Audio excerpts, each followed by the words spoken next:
So I'm in my greenhouse. It is about a 6x8 greenhouse, and tonight it's going to be going to about 3 degrees. We've had rain for a day and a half, so it is a cold wetness.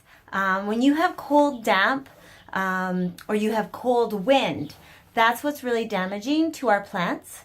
So tonight I actually, we haven't planted up the greenhouse yet, but I have many tender tomatoes in here, basil, peppers, a few flowering plants, and I'm using a frost blanket. I'll be closing this up right away.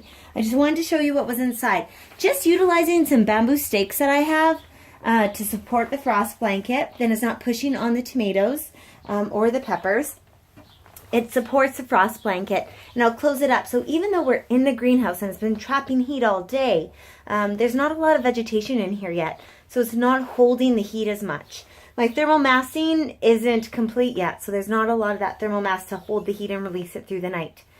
I've also brought in some flowering baskets that I had around that usually they would be fine, but because they are so wet, and with it only going to 3 tonight, I wanted to make sure they were protected.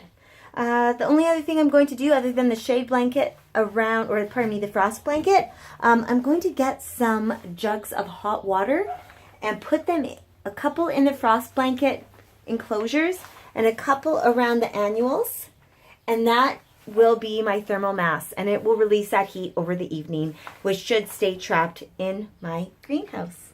Yay! So I hope you all have some ways to protect your plants. My vegetable garden's over there. I've created some cold frames. There is a raised one and a flattened one. I also use window panes, way over there, over my planter boxes, which I intentionally did not plant all the way to the top. I actually planted them a little, the soil's lower, so that I can actually use window panes over top on these shoulder seasons. So happy gardening, and hope your plants survive the night.